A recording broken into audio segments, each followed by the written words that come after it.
Hello and welcome to Coaching Overwatch. I'm Coach Sexy, and today's topic is correcting undesirable behavior. Now, what is undesirable behavior? It's things like being late to scrims, being inattentive during VOD review, being judgmental or accusational towards teammates and towards staff. And some people think that a coach can come into a team, especially if they're new to that team, and start being really aggressive and start telling people what to do in order to correct that kind of behavior.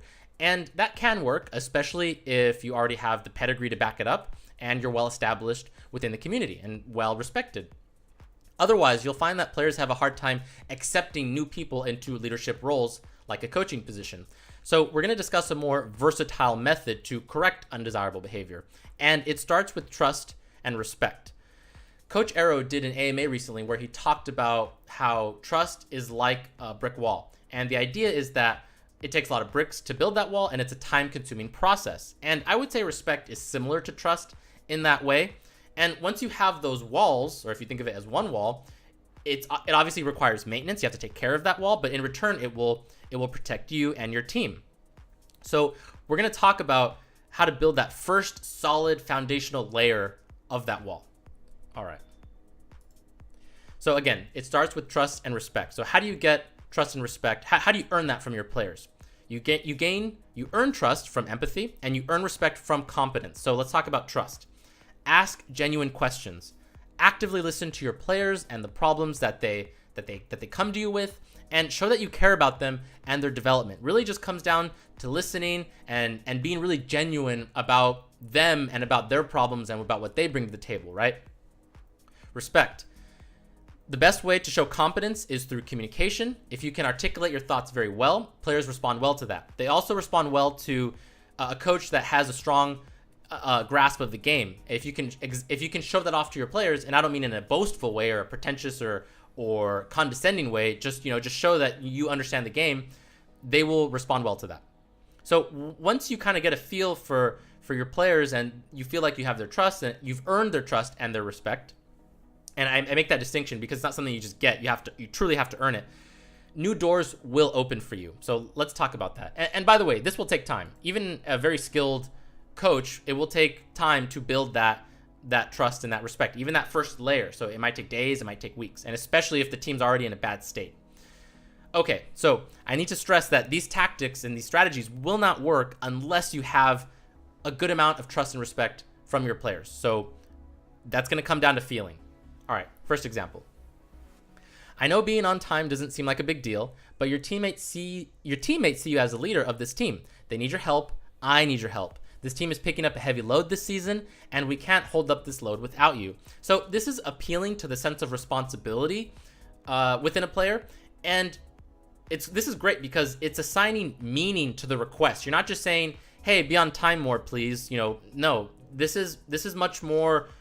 It's coming at it from a positive angle. It's like, hey, we need your help and we can't do it without you. And having that sense of responsibility is great because the implication is that players they want that sense of responsibility because they want to feel like they were responsible for the success of the team. So if you can appeal to that, that's great. Next one. When you make aggressive comments towards your teammates about wasting ultimates, it makes me feel discouraged. And I think it makes your teammates feel similarly.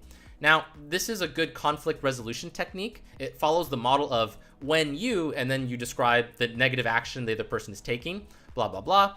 It makes me feel, and then some negative emotion that you have. And it should be genuine. That's the key here. It has to be a genuine emotion. You can't just fake this. Otherwise, it's going to fall flat and it's going to feel bad for everyone.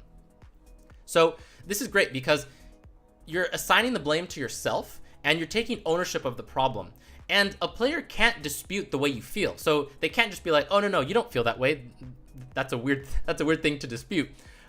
So again, you're kind of taking ownership of everything. And this prevents them from feeling attacked. You're not saying, "Hey, stop telling your teammates to stop wasting ultimates," right? That's not as good. You're trying to start this conversation off on the right footing. All right, let me hide myself. Actually, no, I can read one more. Okay, when we're doing VOD review and you goof off, it hurts me because I put hard work into it. I feel like I'm not doing my job and I hate that feeling. So how can we fix this together? So this is an expansion of the previous example, except it's not so rigid, but it's similar. It says, when blah, blah, blah, I feel blah, blah, blah. And then it ends with a kind of a call to action, right? You're trying to come up with an action plan with your player together. So it kind of flips it from a negative to a positive. So that's great. All right, let me hide myself. Okay, what's something you did today that made you feel proud?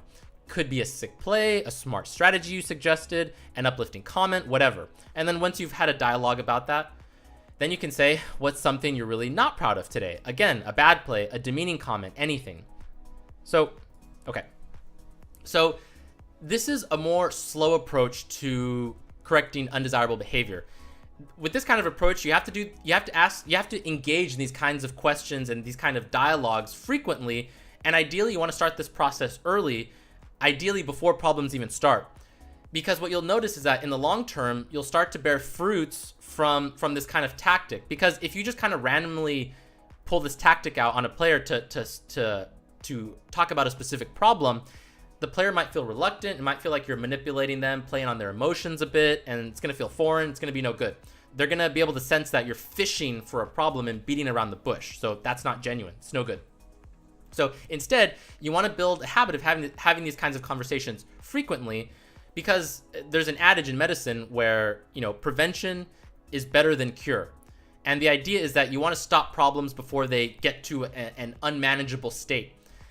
And maybe you'll pull out problems that you didn't even anticipate, didn't even know of, and that's great. And again, the key is to be honest. You have to be honest and genuine with your questions, and then therefore your player will then be genuine and honest with you.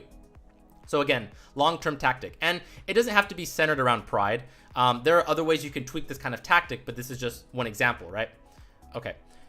Last thing, you can show disappointment and disapproval towards your players. You can also scold them. These are tools that have their time and their place, and they are available to you, but do know that they have diminishing returns. So use them sparingly. I prefer the other tactics much more. Okay. Now on to the brutal part of this video. This is a hard topic, and it sucks to talk about, but it needs to be talked about. Let's read this quote by Bill Walsh. He was the head coach of the San Francisco 49ers. Good talent with bad attitude equals bad talent. So let's talk about that. If you have a player who has a really bad attitude, is behaving poorly, that can be extremely frustrating for the rest of the team and staff, and it's really taxing on resources and time. And it really sucks. But if you have a player who truly does not want to improve, in their heart, then there's kind of a failure on their part to take responsibility for their actions. And that doesn't mean they'll always be this way. There might be a point in their life where they choose to improve, but at this point, that's not an option to them, which means they're aiming low, they're in a downward spiral, they're suffering internally, and they're projecting that suffering around them.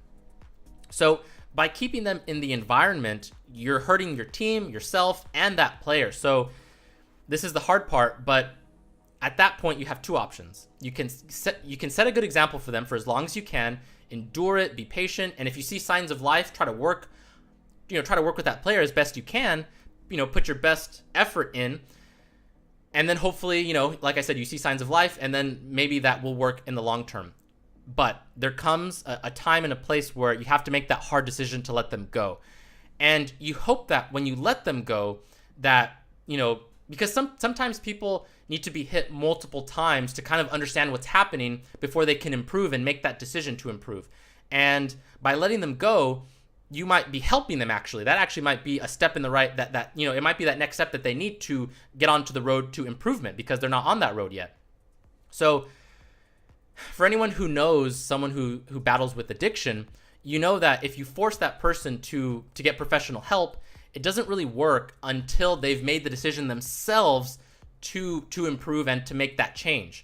So again, this is a tough one, but sometimes it actually is better to let a player go and let them grow, and you hope that they flourish and they improve, and then you hope that your team improves and flourishes as well, because Overwatch, like any other sport, is esport, is very competitive. So if you have someone with a bad attitude, I'm sure there's someone out there with a better attitude that wants it and that's hungry, So it's kind of a win-win for everybody, but this should be a last resort, and it should only be in the circumstances where the player truly does not, they're just putting up a wall and they're not letting anybody in.